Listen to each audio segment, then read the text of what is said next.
Hey, what's up? So, this video is about this concept known as bromance, right?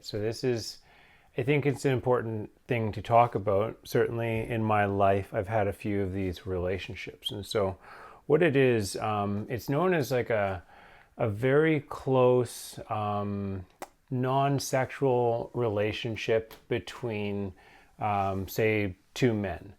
And so, of course, the word is derived from the word romance, which it comes from the Latin romanus, meaning Roman. And so, in the Roman manner, because I guess the people of that society were known for a certain way of being, and it was to do with things like conquest and adventure and chivalry and indulgence and of course love. And so like a yeah, I mean, it involved also, there were stories that would go around, tales of heroic adventures in pursuit of women, right? And so of course, when you think about that, that is sort of almost a basis of certain relationships between men. You talk about women, you go out to bars and stuff like that, or festivals and things like that. You discuss these things with a person, and you go on adventures with them. You partake in certain activities and festivities. You do things. You go on adventures. You indulge in stuff. You share meals and on and on and on, and stories, and open up to each other. And so yeah, it is this thing. It's a close, non-sexual, and affectionate relationship between men that goes beyond a typical friendship in its emotional intimacy and loyalty. It's a thing, and I have experienced a number of these in my life. And so it's about, as I understand it, it's about depth, right? It is somebody that you are willing to go on adventures with, that you're willing to be vulnerable with, to share things with, right? It means you're tight, is sort of the word that gets used.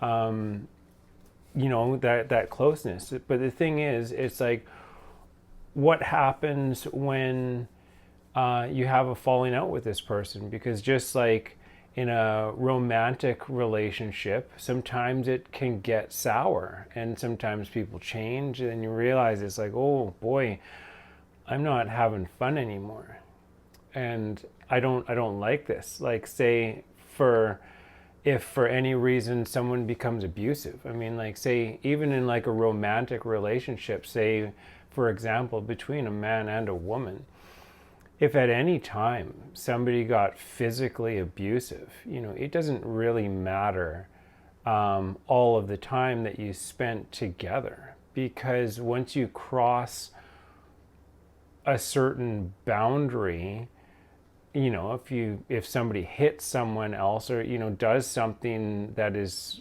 very unacceptable, how can you pretend like it didn't happen? I mean, yeah. So and that's the thing. I mean, like, it can be physically, it can be emotionally, it can be psychologically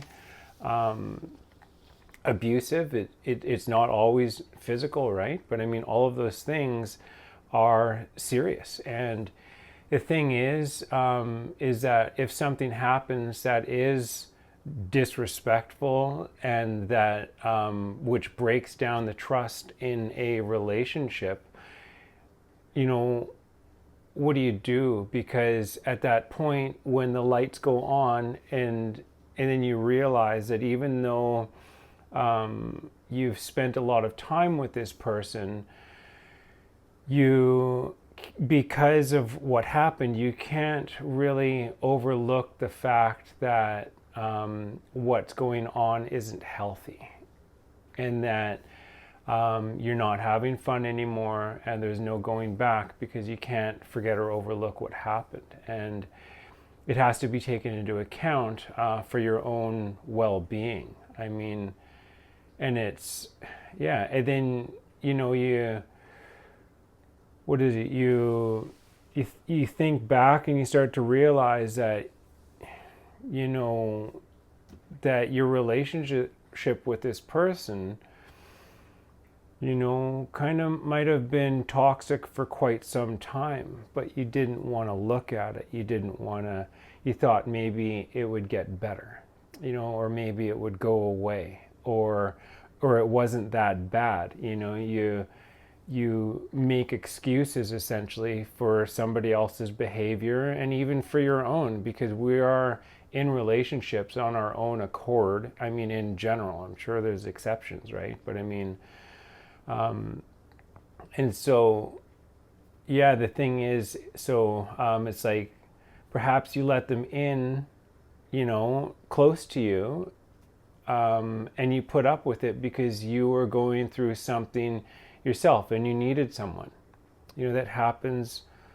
I can say that it happened basically 100% of the time with these abusive relationships with men that I have gotten tangled up with, and they worked for a bit.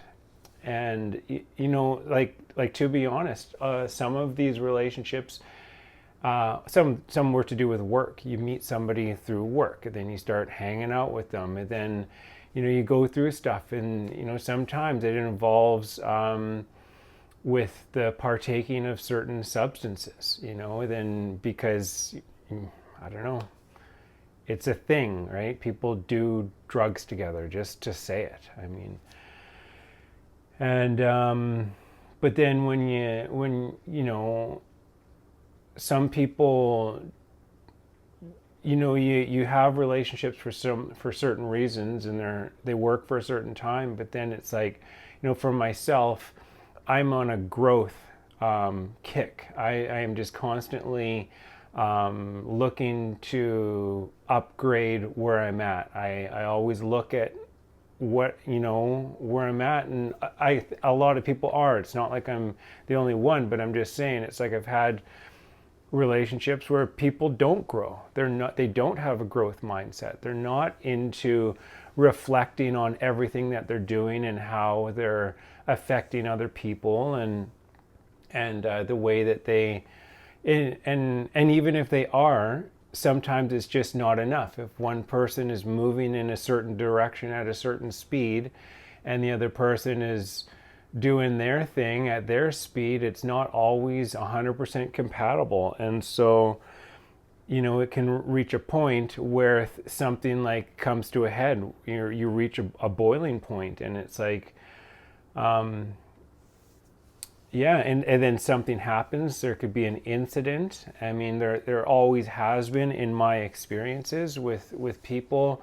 Something happened, and then it was like, okay, I can't pretend anymore. This is and because of what happened, it's like I find myself unwilling to go deep with that person. It's like, just like in a romantic relationship, that's what it's about. Is like, being there, being supportive, going deep with them. And I mean, like, physically as well, that you open up, you share intimacy with a person, you let somebody in, you tell them your thoughts and your feelings because you trust them, and vice versa. And so it's like, I mean, so then, and like, yeah, like in a romantic, you literally have intimacy, like physical intimacy. You go deep with that person. But like just with a friend, it's to do with conversations and going on adventures and things like that, sharing certain experiences and opening up to one another, being vulnerable. And it's like, it's yeah, it sucks, because sometimes there is a straw that breaks a camel's back, like when somebody gets belligerent, when somebody if you ever catch somebody lying to your face, and it's just like, okay, I can't trust you anymore. I mean, it was one thing when I didn't know for sure, but now that I do, it's like, I can't. It's hard to I guess maintain your own integrity as a person and just allow others to be in your circle that are looking to hoodwink you, who don't care whether or not they're telling the truth or not, or being honest, or all that kind of stuff. And so, yeah, it's the straw that breaks the camel's back, and the blinders come off. I mean,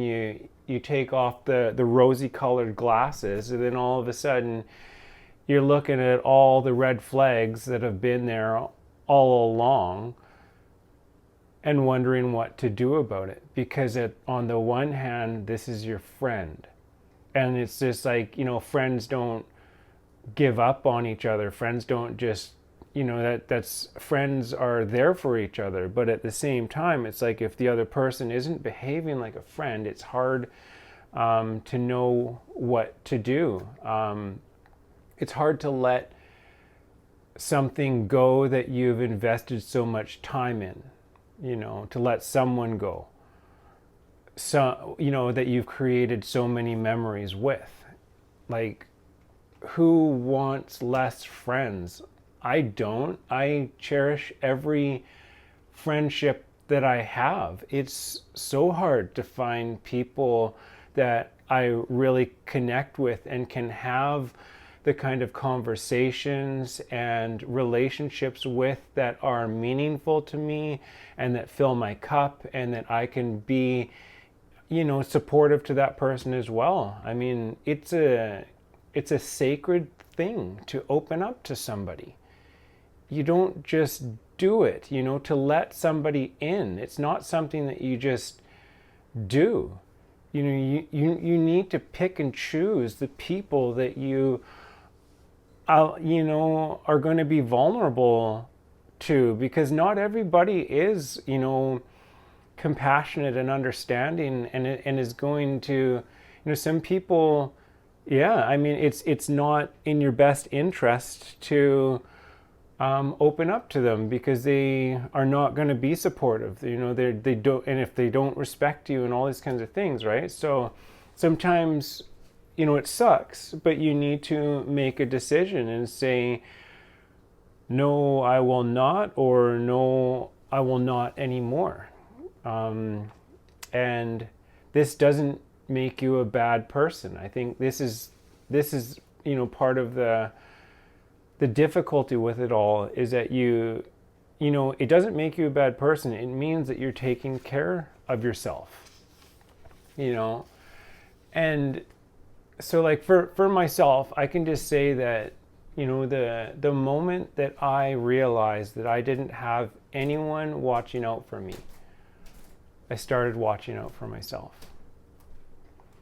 And I believe that you have to watch out for yourself. I don't mean it in a spiritual, but in a physical, mental, and emotional sense. I mean, I wish that I had someone who helped me make healthy decisions, who encouraged me to go to the gym, to practice yoga, to eat healthy, to meditate, to get plenty of rest, to listen to my body, to stay away from drugs, intoxicants, and stimulants, and stop wasting time and distracting myself with all kinds of sources of entertainment, to choose my friends wisely, to be organized, to find purpose and meaning in life, to wake up every day with a positive attitude, and so on, right? But I don't. And if you do, man, you are lucky. It is, that's asking a lot. And so, and even if you have that, I would say you still need to do that for yourself. You cannot rely on someone else to do all of that for you. And the same goes for, I would say that the same goes for relationships with people. I mean, you have to have a watchful eye. You have to take notice of the way that you're being treated, and and act accordingly. Like if you, what is it they say, if you allow yourself to be taken advantage of, if you put up with abuse, neglect, inconsideration, if you find yourself making excuses for someone else's behavior or telling yourself stories about why you let someone treat you the way that they do, you know, if you put up with, tolerate, choose to live with, turn a blind eye, ignore, or pretend it's not a big deal when really it is, this is living in denial, and it's serious, and it is super easy to do. I've done it over and over. And it's like, this isn't self-love.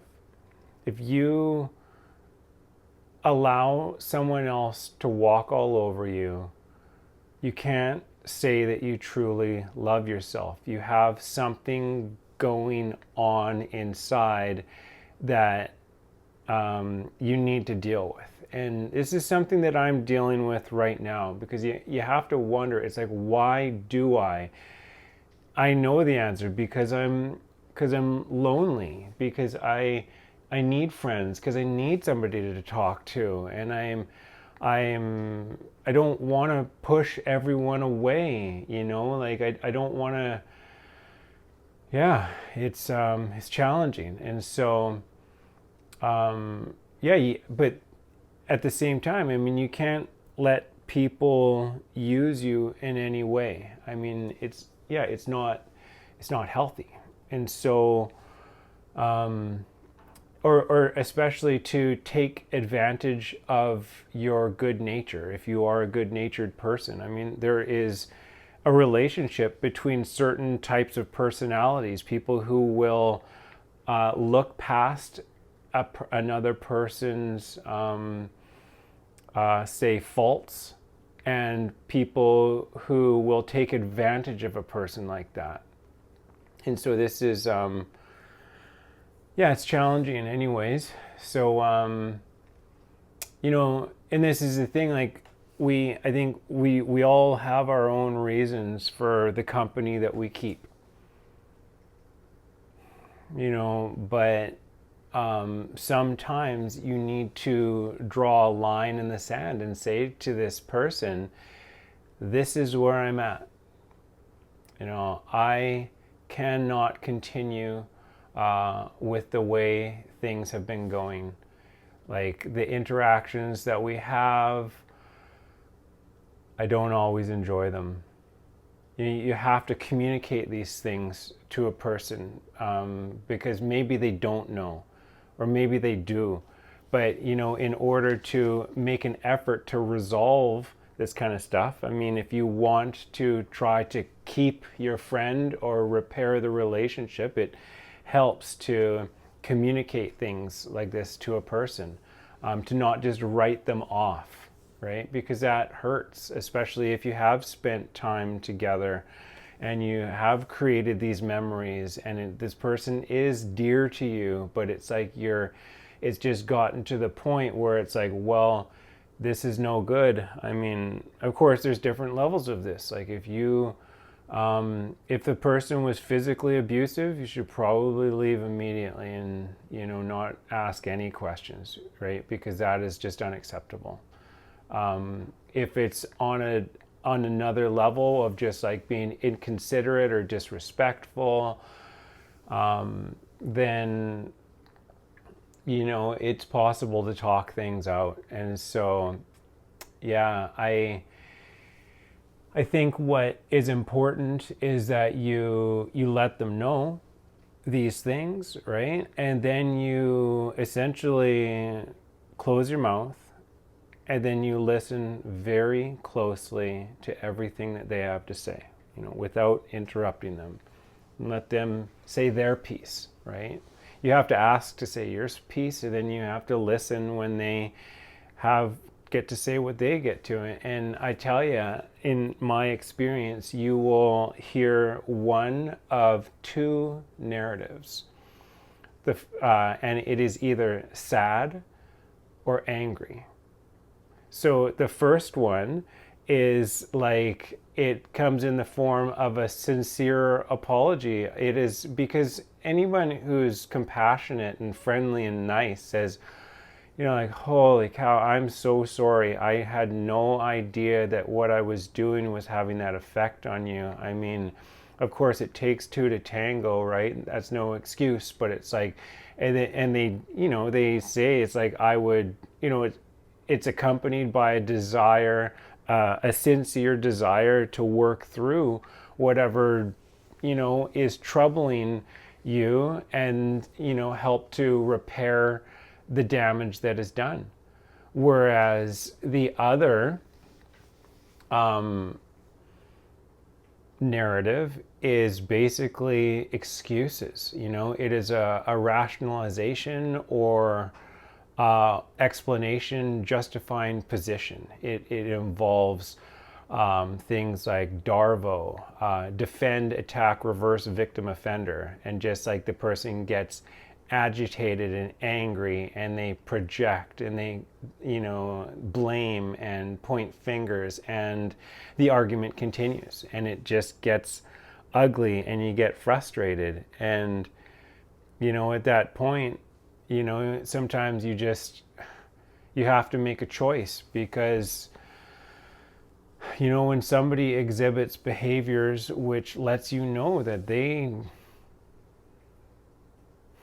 that you don't see eye to eye. Not that there's anything wrong with either of you, but I mean, people change and people move in other directions, and not all energies are compatible, like water and oil, or, like certain types of acids in water, like they are, they're incompatible. And so it's tough, right? But, I think there's something. I was getting my hair fixed recently, and I was speaking with my loctician about this stuff, and telling her about how troubled I felt because of what had happened with a certain person who got abusive and started attacking me verbally, and I didn't know what to do. I said, please stop. Why? Where is this coming from? I don't know. I know that I said something that triggered this person. And it was about, I was expressing how I'd finally found a way in my own existence to not be envying what others have and what they're about, and really just being grateful for who I am and not wanting to be like somebody else. Like I sometimes I've looked at people and it's like, wow, some people are way more outgoing and more friendly and more, they have way more, call it, like luck with women and stuff like that. And it's just not been my experience. I am who I am. And it's like, it took my whole life to finally be like, hey, you know what? I'm who I'm supposed to be and I'm good. And then saying that infuriated this person. And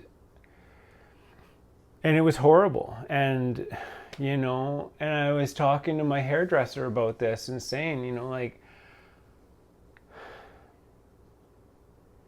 just how, in recognizing that the relationship has been toxic for a while, for years. I can't even count the amount of times that I've had a conversation with this person, and when it's finally over, I feel disgusting. I feel dirty. I feel so frustrated and agitated, because it's like it's a joke. Like, yeah, I mean, and not saying that people do it on purpose, right? We are who we are, like I know that all of the people that I've dealt with that I've had these close personal relationships, dudes, some of them came from some really bad places.